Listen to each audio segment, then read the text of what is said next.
donuts? I missed the donuts. I was kind of bummed about that. I got to do the meetings, but I didn't get a chance to do the It's donut true. tour. It's true. You did miss it. You guys get a chance to take a look at the agenda today? You got a good one, it looks like. Got to review the minutes, and then we'll do some program updates. We'll talk about some advocacy and hopefully some fundraising, conference update, some technical assistance, and the annual assessment sign up, and then some nominating committee discussion. So does that all sound good to everybody? Yeah, thanks. Good. Guys get a chance to take a look at the minutes? Do they look good? All right. Get a motion to approve. You guys do that? I'm sorry. Is that a municipal thing? I'll move. Mac moves. All right. Mac moves. All in favor? All right. It's official. The minutes are adopted. All right. So the next one is the MDC staff update. And Sylvie, you want to take that away? Yeah, it's really about Sylvie. Okay.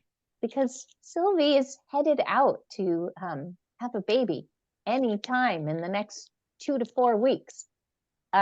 So I just wanted you guys to know that. I want you to cheer for her. I want you to put your most important advices to a new parent in the chat.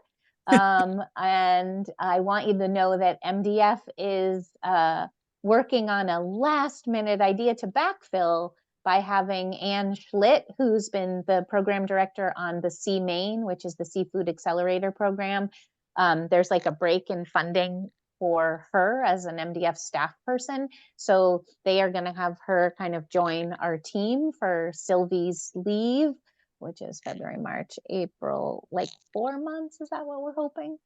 Like three months plus and a little. Maybe some like on ramping. Yeah. Yeah.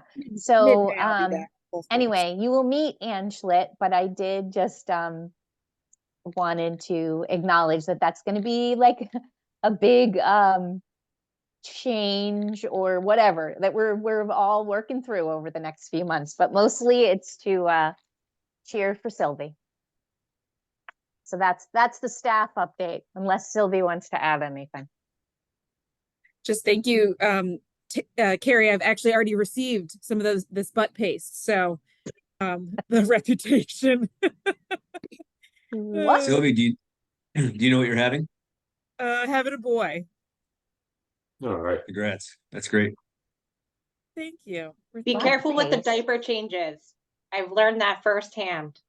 Oh, Megan, that's right? true. That's true. Keep Actually, a towel nearby. Yes, that's true. I didn't have brothers, and I did not know about that until I had a boy. Yeah, we used one of his little washcloths, and we covered it all the time to make sure. So butt paste. Is this for real? Real. Okay. Okay. All right. Moving on. Unless That's you have more to add to the chat. Congrats, Sylvie. So we have the SMS board retreat. Who's got an update on that?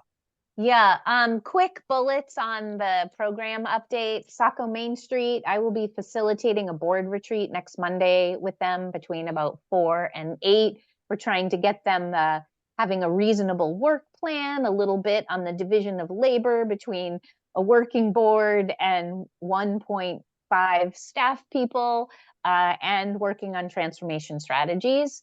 Revitalization roadmap, I'm going to let Sylvie update on that one.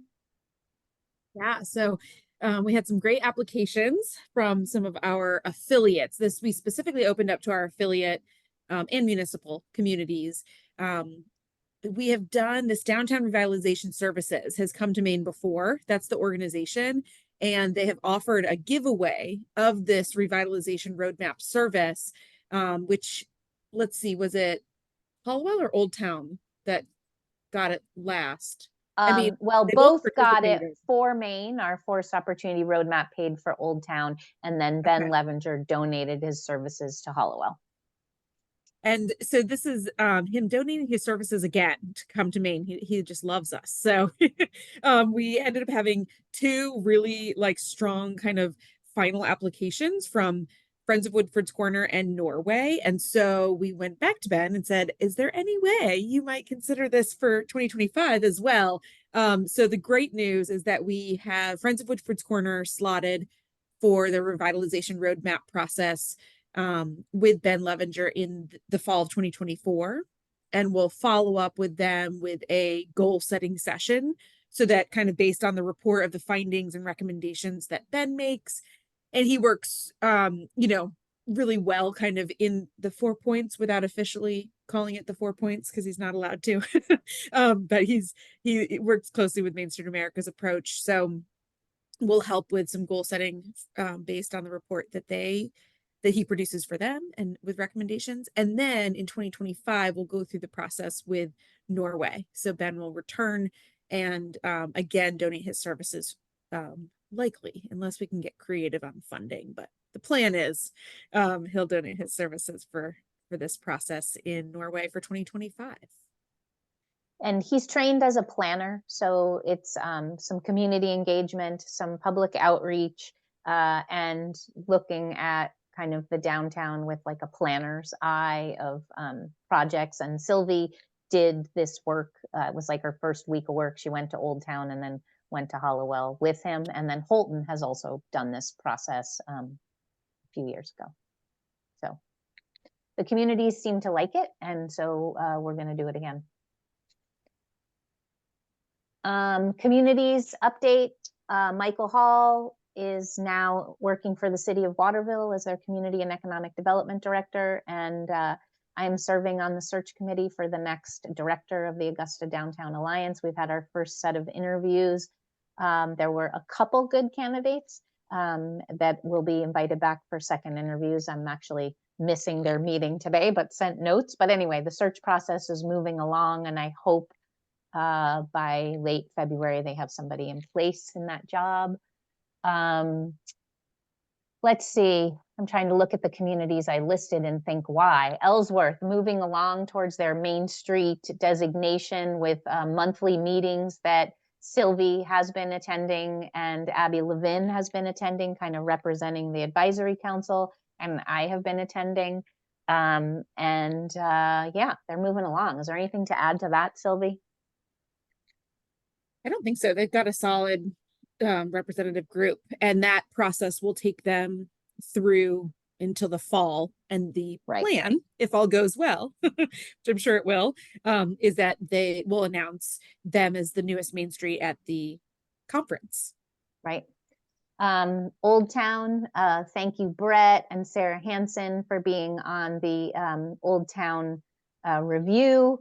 Our newest affiliate application. We had our site visit. Oh, Mac. So yeah. Sorry, Mac. I was thinking of someone else who isn't here who was on that group too. Jay Muth, right? Mac.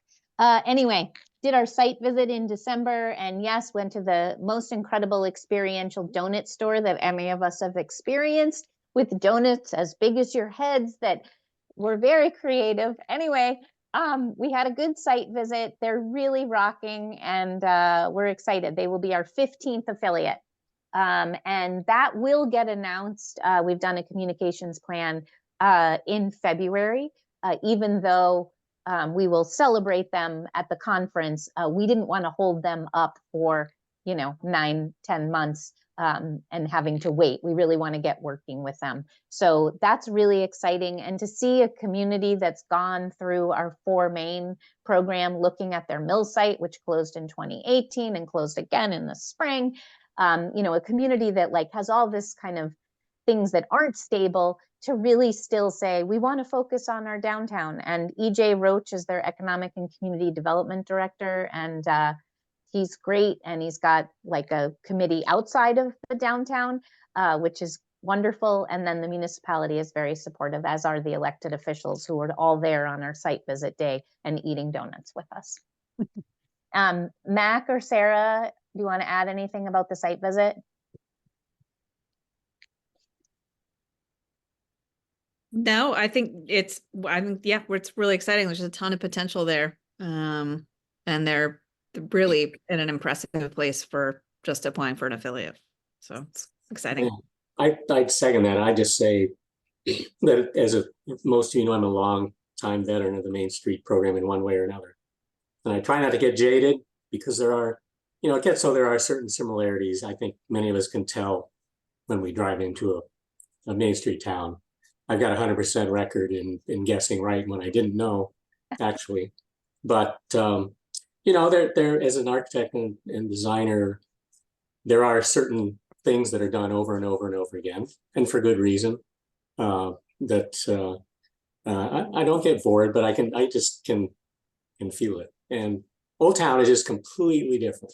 I know they're not a Main Street community yet, and I don't know whether they will be, but just the fact they have a couple of blocks of good architecture, and then a lot that's sort of, typical 1950s, 60s, 70s stuff, and a lot of open space and just incredible natural resources and a very interesting industrial and cultural heritage. It's a blank canvas and campus. And I think they can, and they know it, and they're people in the group that I think are gonna be really thrilled about creating some pretty cool stuff there. So I got really excited about that one. I think more than any of the last 2 or 3, but anyway.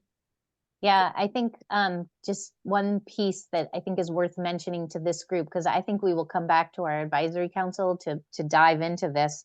And Carrie and Sarah, I don't know if you ever had to deal with this, but this particular community has such an opportunity for infill construction that it's a little like overwhelming to me from a design standpoint, because you have these holes in the smile or whatever that expression is, and you're like, wow, we really want the community to pay attention to good design within those 2 historic buildings, and what does that look like? And I don't know that the community is like, yeah, we want design guidelines. Like, I'm not sure that that's what's going to work. So we really have to think, like, what is the approach to get that information across to the community as this amazing opportunity, and like how to build our own knowledge, the coordinating programs knowledge. So anyway, fascinating. You just have to make sure you drag them through all the rest of the downtowns that have done stuff with their missing teeth, and show them about the Pocket Park, and show them about Bridge Park, and just make sure that they get out of their own way enough to see other ideas. Yeah, good point. And with that, and I'll briefly add that we were fortunate enough to have a design professional on staff, an architect. So we would do a lot of renderings. I know that's not a service currently that's available, but when and where it can be through whatever resources, providing those drawings, were a powerful tool.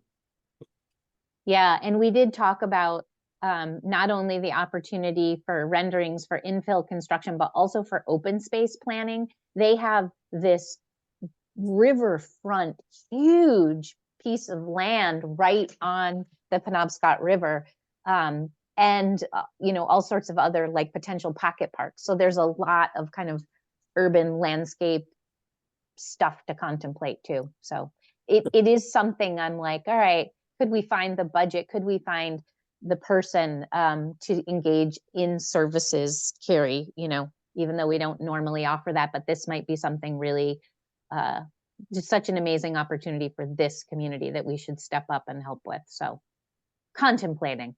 One additional thing for that, it came up during our visit that they're working with WBRC on some things, and I, being an ex-WBRCer, have already made a initial attempt at contacting Rob Frank, who's the principal there, who I know very well. And I think that could be a relationship that could generate some renderings. The other possibility there is Mike Poulin, who you may remember did a series of renderings as part of the Green Downtowns. Grants to Green, yeah. It was an energy efficiency grant program. He did 5 or 6 really beautiful renderings of. Oh, he actually did Green Downtowns too, Mac. You're right. Yes. Yeah. So, and of course, he's an ex-WBRC principal and probably not in the greatest of. So I don't know about them working together, but I think the point about getting renderings done and professional help in that realm is good. So I'll do a little bit of follow-up on that myself, just since I know those two individuals, and maybe if it's okay. Yeah, thanks, With Matt. you, Ann and Sylvie, and everybody else, I'll make a couple of calls. Yep, I think it's a great idea. So thank you. I don't think we have anything on Holton or Rumford, really, do we, Sylvie? Other than some drama, but Drama, right? Just drama in Rumford, nothing new there. Yep. Holton, solar eclipse coming in April, and they are the end of the path of totality for April 8th or 9th. I forget which one, the solar eclipse, it's full solar eclipse going across the country. So they're madly working. I wanted to mention climate. That's kind of the last thing on the report from the downtown center. So spring, huge flooding on the Kennebec River, Gardner, Augusta, Hallowell impacted. Then move ahead to fall of this 2023 and this huge December 18th storm that wreaked havoc also in river communities. Gardner, Hallowell, Augusta, Skowhegan, Dover, Foxcroft, Rumford, actually a lot of, not the downtown as much as the residents in some outlying, low-lying rural parts. So huge impact by those two storms. And then last week, the two coastal storms impacted downtown Rockland, trail systems, their harbor walk, two restaurants.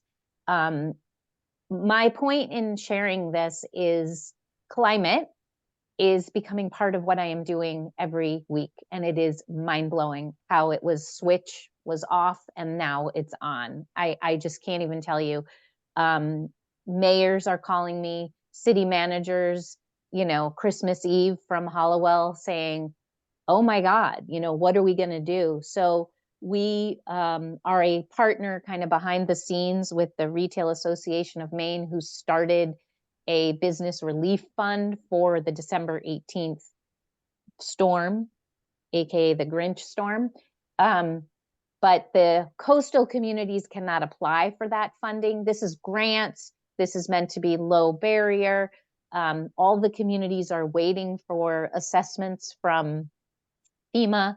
FEMA's come for the December storm, but not for the two storms last week. I mean, I just can't even tell you the number of places I'm being pulled to participate in conversations. I don't have all the answers. I don't have all the money. I'm just letting you guys know. It's a shift and I don't have it straight in my head. Our internal work is also trying to improve and be more responsive. So after the spring storms, Sylvie and Perry and I are like, we got to better support our communities. So I would say we are now pretty much, when this happens, we are on the phone, sending emails and texts to the Main Street directors or to the local leaders. How are you doing? What's going on? What do you need help with? And they appreciate hearing our voices, even if we don't have all the answers. So that's kind of like an unwritten protocol that I believe is being well received. So I'm just letting you guys know, more to come on this topic. National is starting a community of practice surrounding this issue. And I have been really vocal with the other coordinators that coordinators need to know what their role is in disaster planning, response, and recovery. And, anyway, I think that's enough. I'm happy to answer questions or hear what you guys have to share. I just want to share that this kind of goes hand in hand with all this stuff. We're actually planning a camp. National Alliance of Preservation Commissions is going to be coming in May. And part of what we're doing in the workshop is talking about, they have what's called Camp Resiliency. And it's all geared toward preservation and, FEMA and how to adapt your buildings and that kind of stuff. So that, and we're going to also talk about, I think one of the things is like a disaster, like pre-disaster assessment or disaster risk assessment when it comes to historic buildings.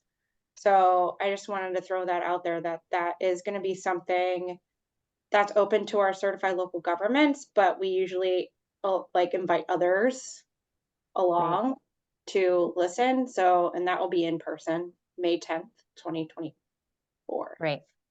As long as I'm not in Alabama for the Main Street America conference, I would love to be included.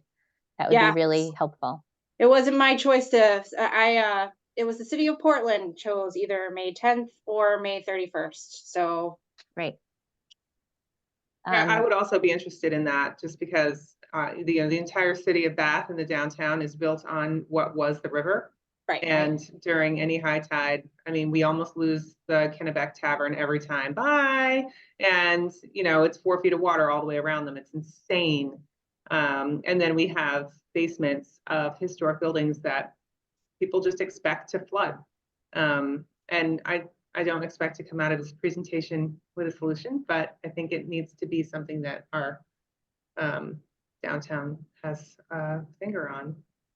Yeah, I would love if like the keeping history above water, or, the whole entire, so the National Alliance of Preservation Commissions does an entire full days camp on just resiliency, walking you through the terms so you understand the terminology and everything that goes with preservation and FEMA and the flood insurance maps. And, I would love for that entire day experience to be brought to Maine at some point in time. I just don't know when that would happen. That'd be awesome. Well, thanks for the update, Megan, and keep us in the loop. And yeah, happy to hear from any of you who have ideas or other problems. I'm also willing to try to solve those surrounding this issue, which, like I said, is it's just shocking how much time it has been thrust upon us. I think that's it, Brett, on the program update. All right, a lot going on. Thanks for all your hard work. Exciting to see. Next up, LD 262 and the governor's supplemental budget. How can we help? Yeah, so there was a hearing yesterday afternoon for LD 262 from Representative Tiffany Roberts for the Berwicks, and it is in front of the IDEA Committee, Innovation. Oh my gosh, is that what it's called? Anyway, basically, it is a bill to, sorry about the dog. It's a bill to bring back MDF funding to what it was in 1978. In 1978, the legislature used to give MDF $250,000 a year. Now we get, I think it's like 40 from the state legislature. Yeah, so huge, just over the years, legislators, they don't have the memory. So it's an incredible push by a lot of our elected officials to get MDF back to these funding levels, which will support match with federal grants, which will allow us to kind of piece together work between funding cycles. Like we got a big investment for EDA for the 4 Maine communities, and then we had a break.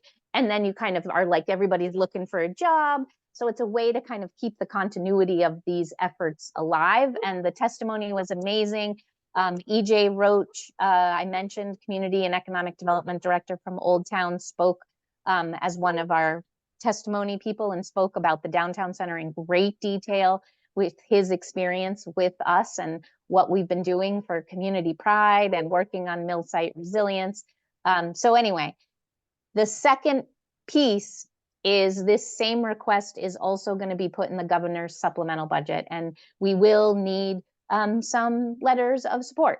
So I just wanted to put it out to you guys. I'm going to be asking if you want to throw your name in the chat and say, yes, I'll do that individually or on behalf of my organization or something, or I'm just going to follow up and ask you, because sometimes we ask specific letters to be written from certain locations in the state, depending upon who's voting and things like that. So that's it on that. And then I might as well ask Sarah if there's anything on the historic tax credits for the residential in this cycle, that is there an update from you, or Tara also is in that Yeah. little working group? Tara would probably be, Tara's a little more in the loop than I am on this. We're going to chat about it later tonight. Oh, great. Over cocktails and Bath, but Oh, great. but yeah, there are, we do have, and we've got hearings coming up next week and a workshop. That's right, Tara? That's correct. So there is, we've got a new piece of legislation that was put forward by some others, which has, caused like a little bit of awkwardness and disruption, but LD 2106 touches the substantial credit, which is the sort of existing one that does a lot of big projects. And what it does is it increases the cap from 5 million to 10 million, and also changes, allows for a nonprofit partner to select either their fiscal year or the calendar year for the purposes of passing through the credit. So kind of simple but important changes that would make some more bigger projects feasible. That is a hearing, so it's just beginning its process next Wednesday, January 24th at 1:30, and then the proposal LD 1810 has a work session at 2:30, so same day, same room. Oh, geez. A little bit of a mystery as to whether or not this is good or bad that they're happening in sequence like this.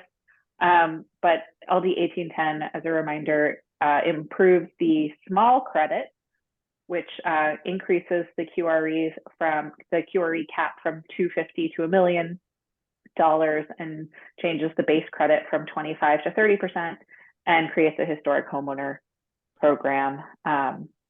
So yeah, much more, I think, relatable for a lot of the smaller communities. And obviously the first thing for homeowners. So the work session is, no opportunity for testimony.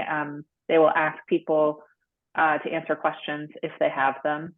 But otherwise, if you are so inclined, LT 2106, I don't think they're looking for people to show up to the hearing, but do not mind having letters in the record supporting that. And for my part, my suggestion, if you do intend to send anything in, is to reference how this entire thing as a package of improving the tax credit is a good thing, to basically not have them choosing between one bill or the other, but instead adopt both, because both are good.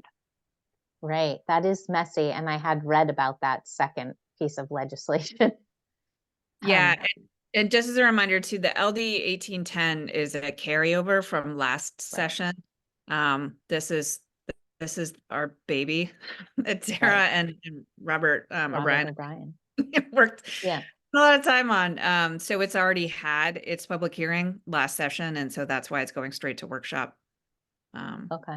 Well, if there's anything that either you want from the downtown center, I mean, I was able to write a letter last year, we kind of vetted it through our MDF internal ways of like, okay, is this one we're willing to do? Just let me know. Or if it's something that needs to be pushed out to all of our communities or any specific communities, like, please do think that I can help generate some what you need. I think that we really appreciate that. I think the tricky thing is that we don't want to push too hard for the bill that's not ours. And so we're kind of at the close of comment already for 1810. I mean, I do think that there are maybe some private conversations with folks on the tax committee. So I have had in the past Cara speaking to Nicole Grofsky, who is the chair of the taxation committee, and Nancy Smith is going to speak with her as well, trying to find out what's going on. Bangor, the other chair is Joe Perry from Bangor. So let me just quickly look at the rest of the composition of the tax committee to see if there are other folks from downtowns or affiliates. But the next step is, if we make it through here, then we're going to go to AFA. And so it'll be the same thing where we may be wanting constituents within communities to speak directly to their elected officials. So Portland's out. Looking at other communities. Nope, I think that's it for taxation. Is actually the chair, Nicole. So that's important.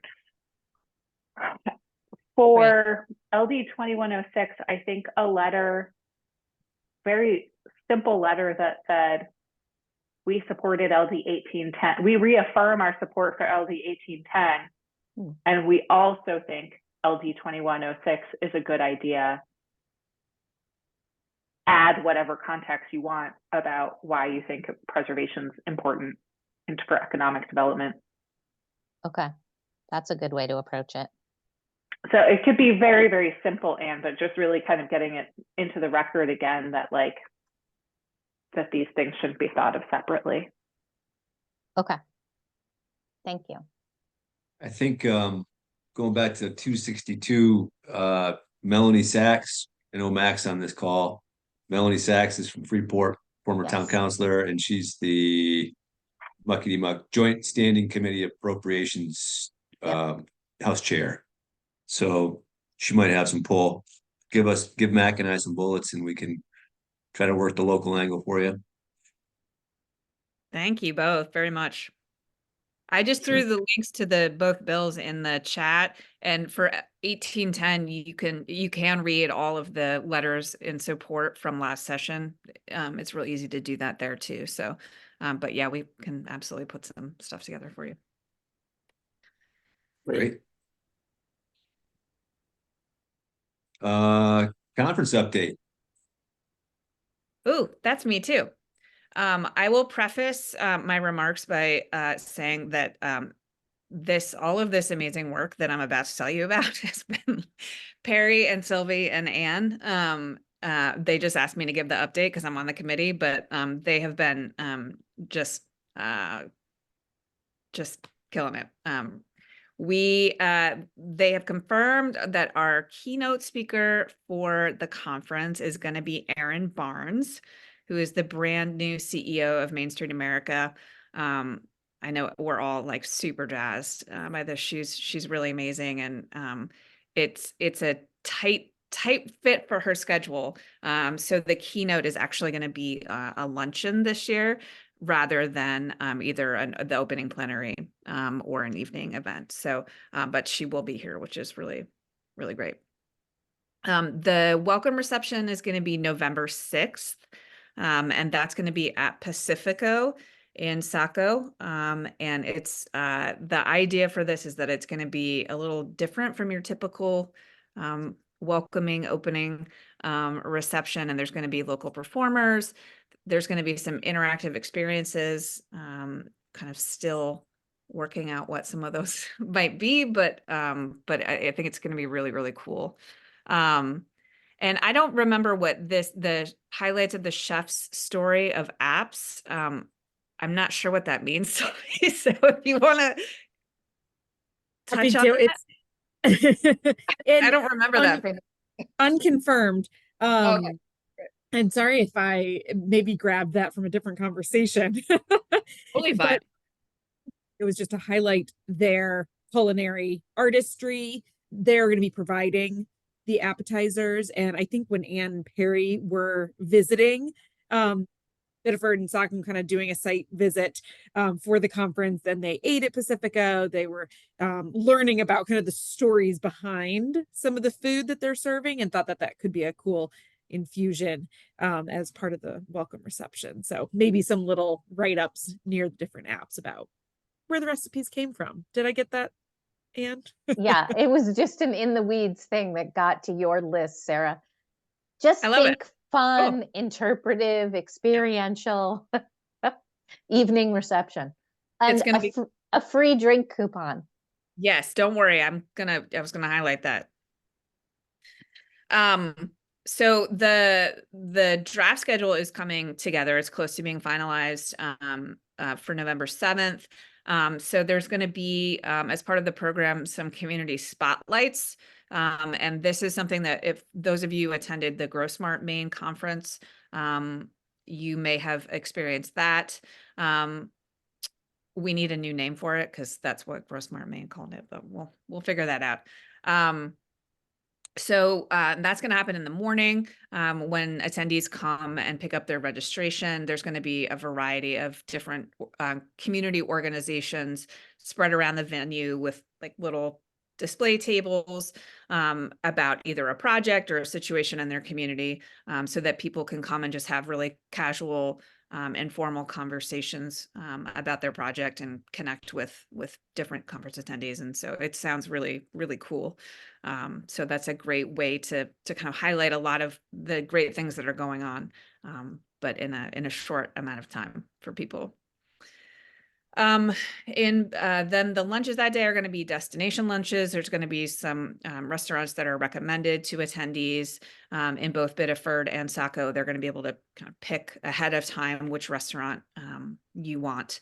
And our dear friends in Biddeford and Saco are on the ground pulling all of that together. It's going to be great. Then the keynote and annual awards are going to be just after lunch, and they're going to be at the City Theater. They're going to be honoring the Maine Downtown Center's 25th anniversary. I can't believe we're turning 25. And then Erin Barnes, our keynote, is going to be during that time. We're going to announce the new affiliate and Main Street organizations.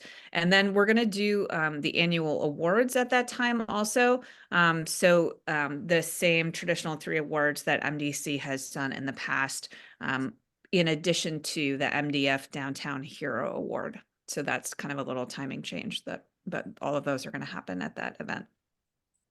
Then there's going to be breakout sessions, including tours, and then a closing reception.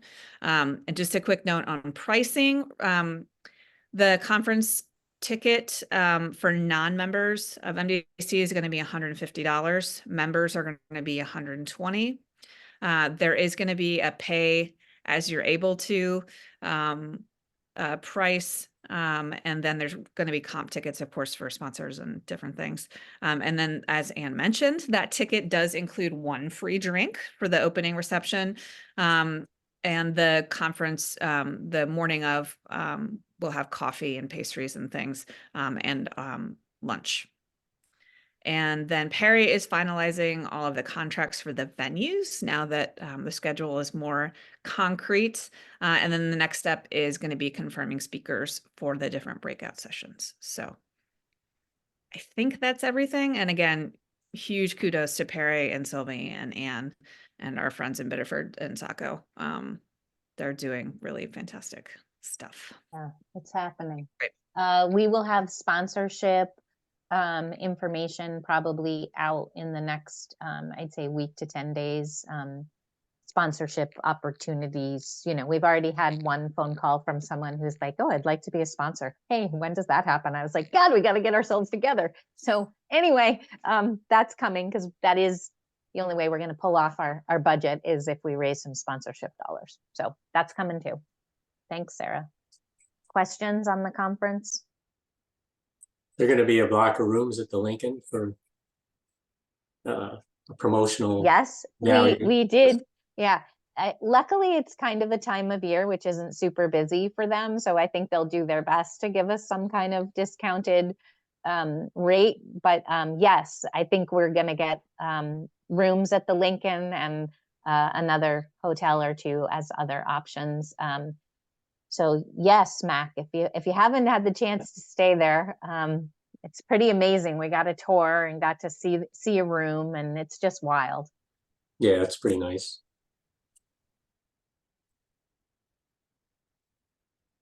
Great. That's exciting stuff. Nice work, everybody. 2023 DECD technical assistance. So I am just going to put That- up a little table here. I'm going to share my screen. So we submit this report annually to Terry Ann's office. And so she has seen these, but we wanted to highlight them in particular because the jump from last year's TA and events to this year's TA was pretty tremendous. And I think it's testament to our increased kind of dedicated staffing focused on the downtown center and it also speaks to the need that communities are calling us, and we're really busy with responding to these, communities that are reaching out, and it also is testament to the fact that they know about us to reach out to, which is really awesome. So a lot to celebrate as we go into this 25th anniversary. But first, it's listed as the 2022 technical assistance event hours, and then total towns served. And then also we always pull out for the DECD report number of low to moderate income towns served. And then the same table in the same format is listed for 2023. One difference between these numbers, because you'll see total TA hours in 2022 is 280, and now in 2023 is over 1,000. So a huge jump. One piece of that is due to the entrepreneurial ecosystem project. Those hours were logged as technical assistance, and so that was 713 total TA hours. So that is a significant piece. Or I'm sorry, that was like that. Wait, that was too many. I read that wrong. The total hours, if we drew out those entrepreneurial ecosystem project hours, would still be 713.5 hours. So even looking at 280 to 713 is a really big jump in those technical assistance hours. If we excluded that special project of the entrepreneurial ecosystem, which made up about a 300 of those 1,000 hours. But so we're seeing increases in event participation, in technical assistance hours, which is just me or Anne or Perry working directly with a community when they reach out to us, or we happen to be there for, on the ground for whatever reason. This doesn't include other members of the MDF team either. These are MDC specific, which I think is important to highlight. And then just the total number of towns served. These are unique towns, right? Where this isn't counting like, oh, we went to Bath. Oh, Bath called us again. So that's, Bath 3 times here. This is, in 2023, 88 different towns that were served, and 22 of those are categorized as low to moderate income. So just some really strong numbers here that we wanted to share. And I don't know if anyone has any other kind of comments or things that you want to pull out or notice about this, or Anne, anything else to build on it. But no, just dramatic data. Well, can I jump in? We're giving you guys some additional money. I don't know if, yeah. So $118,620 specifically towards TA. Yep. Thanks, Terry Ann. It's huge. And yeah, clearly we put it to good use. Thanks so much. Yeah, and it's just so interesting to contemplate the number of communities that are calling and that we've not had contact with over the years, or maybe I had contact with Winthrop like 5 years ago and now they're calling back and really want to join our municipal program. Bridgeton joined the municipal program, North Haven. So it's like that area of support is also increasing. So there's a lot just to contemplate, why this is happening, the timing. Our communities are overwhelmed with the amount of grant sources that they have before them, and they're trying to prioritize. I don't know, Terry Ann, are the calls to your office increasing at all? Yes, and I turn around and send them to you. There's only one of me. Okay, then. And Megan, I don't know if you guys are receiving more calls to your office either. We have not, though. I have not seen much come in actually for downtown stuff lately. So anyway, and we know that hopefully the A version of the state planning office is going to come back, which is an area where we feel like we're filling a lot of the gaps. Like a lot of people are like, oh, I need it. I have 2 emails from Lewiston in my inbox. They're like, well, we need a downtown plan. And, there's a lot of those kind of questions that the state planning office years ago used to fulfill that are coming to us. So it's definitely like a shift a seismic shift. And we're doing our best to keep up and provide good quality content. And I think we are. And we definitely appreciate the support from DECD because it's happening. That's really impressive. I'm curious, of those 88 communities, which is a big number, do you know how they're hearing about the downtown center? Are they through word of mouth, or how do they find you and engage with you? That's a great question. I want to know that too. Yeah, clearly You know, we need to ask. I mean, right. I think that, there are a variety of statewide places they could hear. Our regional economic development directors, we try really to have those relationships open and active. Maine Municipal Association, Maine Community Development Association, Economic Development Council of Maine, like those statewide bodies. We've started hosting the Economic Development Directors Roundtable. We have our next one next week. And, we're engaging in the land bank work, MDF is, in setting up the governance and structure for that organization to launch them. So people hear about us often from that. I don't know, Brett, it's a great question, and definitely one that we should ask when we get those phone calls of like, hey, can you help us? Be like, how did you hear about us? Because it would be important to capture. It's good ammo for making the funding request. So nice work. That's exciting stuff. Any other questions about the technical assistance before we move on to the annual assessment sign up? I don't know whether this fits, but if anybody can help find a good candidate for the City of Bath Economic and Community Development Director, we have an opening, and I'm desperate for whoever that is to understand the Main Street program, so I don't have to start from scratch and like bang it into their head. It'll be physical between us. I've already reached out to several people and had phone conversations, literally begging a few that I thought would be great fits. But I'm a little nervous. Luckily, I did badger Mark into letting me be on the interview committee. So yes. Anyway, please send me somebody talented and kind. Totally fair request to put out this group. You never know who knows of somebody. Great. Good stuff. Annual assessment sign up, Sylvie.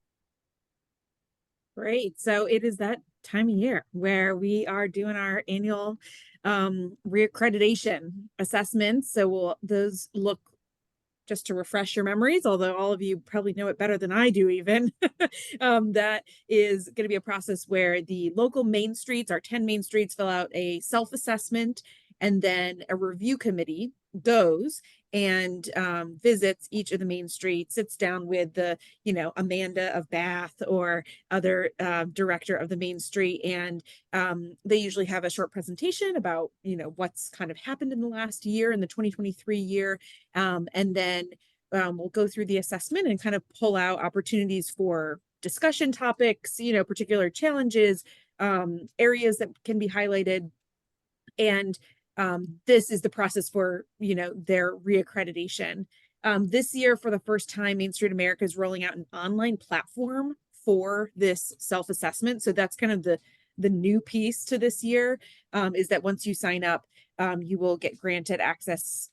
So once you sign up to help out as a reviewer in one of these communities, that's our ask for today, you'll be granted access to this online platform where you'll see this kind of Main Street assessment, self-assessment that each of the main streets have done. And we'll be working through that with them. So I'm going to put a link in the chat because we've got our assessments all set, or kind of the assessment dates all set for the main streets. Each of the Main Street directors does a peer review. So you'll see those names on there. And then we look for one or two advisory council members to help out with these assessments. And that really helps kind of bring the MDC expertise, stretch it a little bit further, since, there's only 3 of us, and I am about to be, 1.5 going on 2. So I will not be available to help with these assessments. So please, if you happen to have the time and the energy, even 1 or 2 assessments would be awesome. And I'll put that sign up It's a shared, it's a link as part of SharePoint. So it's a shared spreadsheet file for, and you'll see there's a spot where you can list your name under the community that has the specific date and time designated, as well as location on there. And we will reimburse for mileage and tolls for advisory council members. And I thought I had something else to say. It escapes me. But we'll get you mileage forms. And I forget the other thing. Can I just ask a question? If since the Main Street America is doing this new rollout of the online assessment for the communities, is anything changing in how we're going to be processing or writing the analysis and recommendation for accreditation or anything? Great question. You want me to go? Yeah. I think it's last year we did tighten it up in that we didn't have this long narrative. We used to do 3 or 4 page long narratives. So it's the self-assessment and then it's kind of like high level summary of comments. What's going to happen is like Main Street America is going to spot check who we accredit. So what the big difference for me, Sarah, isn't so much in the report as it's like, if a community really isn't meeting one of the standards, we need to tell them and we need to be honest that like, okay. So there's like a community right now that doesn't have any transformation strategies. And I'm like, okay, we really need to get you these or you're going to be dinged on your accreditation. And we need to be responsible in our accreditation and scoring because we're going to get spot checked. It's like a whole system. So that's the big difference for me. I like am a collaborative person and I also trust that our communities are getting to where they need to get to. And I nudge and sometimes maybe have a little bit of a stronger conversation, but I'm not punitive. And I don't know that it's going to be punitive, but it's like leaning towards punitive, like I don't think anybody in Maine will lose their accreditation, but I guess we just have to be aware of it. We are bringing Kathy LaPlante to Maine to do the accreditation for Saco and Biddeford, just in the South, because it's easy for her to get to. And we are paying her to run the accreditation for those 2 communities. So if you sign up for one of those communities, you get to do it with Kathy. But we're going to figure out how to take all that we learn from Kathy, which is going to make sure, one, the coordinating program's doing it right, our advisory council members doing it right. What is that whole process going to look like? So we are doing that, making that investment. As you'll see, I forget what the dates are, but yeah, it's a little bit of a transition year. No one's going to get de-accredited, if that's even a word, this year, but we really need to be on top of it. Will there be any like storm/snow dates? Nope, we're gonna switch to Zoom as opposed to the old days where we do an in-person and then we'd be like, oh, it's snowing, we're gonna do it 2 weeks later. It's logistically just a little bit of a nightmare from a management standpoint. So we've decided if that happens, then it converts to Zoom, Megan, which I know isn't ideal, but that's the plan.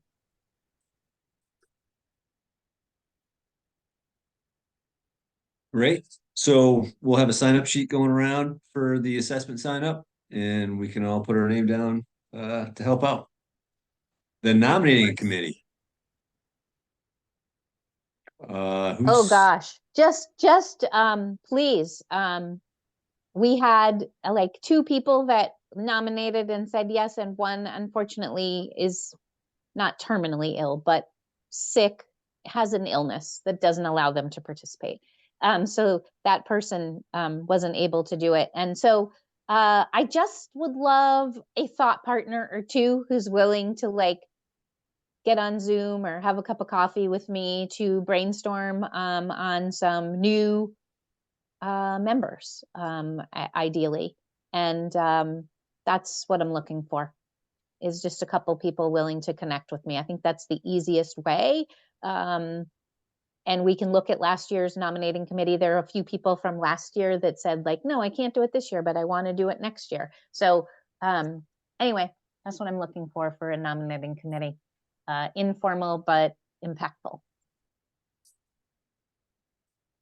Sounds great. I think we're closing in on the tail end of the agenda here. Any other items that folks want to bring up for the good? Amanda. I think you need to be on MDF radio or something. Your voice is perfect. Like, get on NPR and start talking about this stuff because people will listen to you. And I go on the radio pretty frequently and I listen to it and I hide in a bag somewhere. I think you need to be more. I've got contacts at the radio. Maybe group. you can have Brett do a voiceover for Main Street Bath. You could do a radio commercial because I have a great voiceover person who does our radio commercials as a in-kind donation. Side You could gig. do that for awareness. Brett has to make 2 college funds, so it can be his side gig. There you go. I like Seriously, think that. about it. That's good. I'm in. Let's get this going. Good. Well, I appreciate that. It's always nice to hear that type of stuff. Looks like upcoming meetings. We're going to be in Lisbon on March 20th, the old stomping grounds for me. Sounds like there's going to be an optional lunch tour from 12 to 1:45, and then the meeting from 2 to 3:30. Is that going to be at Flux? I don't know. I don't know that we're going to do Flux. I forget why. I think they needed to have like a big crowd. They needed to have MDF pay for it all. I don't know. There were a few things, and I was like, okay. They're not typically open for lunch. And That's Yeah, I what I know. think. That's Yeah. why I wondered. Yeah. I Figured encourage out. you all to go there. I did get to go Oh, there yeah. recently with some friends that live in Lisbon, and it was an amazing dinner. So yes, go check out that restaurant. We were there on a very snowy night, and it was the terrific snowbound bar restaurant to be at for me. Yeah, It was it's lot a of fun. pretty cool place. We will make sure there's something yummy to eat. Excellent. Good So, meeting, yeah. guys. That's it. It was a short one. Lots of work happening in between, and I'll hang out if somebody needs to discuss anything with me before.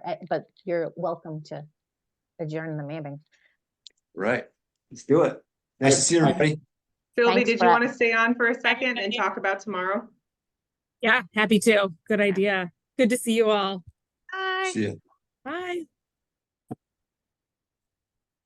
All right. So we got